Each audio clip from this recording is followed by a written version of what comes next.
ચલો આપણે જોઈએ ચોકલેટ પરોઠા બનાવવાની રીત. હવે આપણે બનાવવાનું સ્ટાર્ટ કરશું. એના માટે મેં લીધો છે ઘઉંનો લોટ, બદામ, કાજુ, પિસ્તા અને ડાર્ક ચોકલેટ. હવે આપણે લોટ બાંધી લઈશું પરોઠાનો. 2 સ્પૂન જેટલું ઘી નાખી દઈશું અને મીઠું એડ કરવાનું, થોડુંક અમથું, પણ ટેસ્ટ બહુ મસ્ત આવશે મીઠું એડ કરો ને તો. આપણે રોટલી જેવો લોટ બાંધવાનો છે.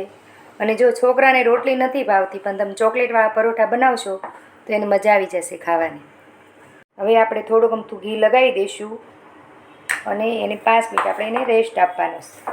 આવી રીતના તમારે લોટ બાંધવાનો છે. 5 મિનિટ માટે મેં રેસ્ટ આપ્યો તો લોટ મસ્ત થઈ ગયો છે. હવે આપણે બનાવશું પરોઠા. હવે આપણે પરોઠા માટે રોટલી બનાવી છે. તમારે પતલી નહીં અને જાડી નહીં એવી રીતના બનાવવાની છે. હવે આપણે બધી વસ્તુ લેવાની છે. ચોકલેટ, પિસ્તા, કાજુ એ બધું આમાં એડ કરવાનું છે અને વચ્ચે જ મૂકવાનું છે તમારે, કિનારી પર નહીં, નકર તમે તળવા જશો ને પરોઠું તો ફાટી જશે. બદામ, કાજુ અને પિસ્તા. હવે આવી રીતના આપણે કિનારી દબી દેવાની છે. આવી રીતના હાથેથી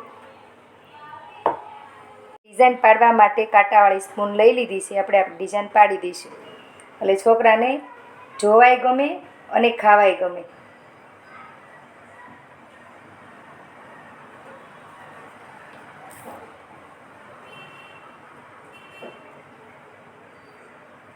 બે સાઈડ આપણે ડિઝાઇન પાડવાની છે.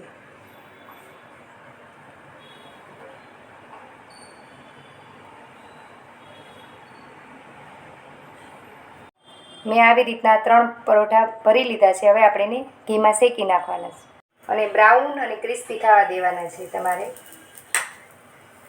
તમારે ધીમા તાપે શેકવાના છે એટલે ક્રિસ્પી અને મસ્ત થશે. જો આવી રીતના. બીજું પરોઠું મેં સેમ શેકી લીધું છે. પરોઠું બનીને તૈયાર થઈ ગયું છે ચોકલેટવાળું. હવે આપણે એને કટ કરી લઈશું. બહુ મસ્ત થયા છે, ક્રિસ્પી અને મસ્ત. જો એકવાર તમે જરૂરથી ટ્રાય કરજો. વાવ, યમ્મી, મસ્ત પરોઠા બન્યા. લાઈક કરો, શેર કરો, સબસ્ક્રાઇબ કરો.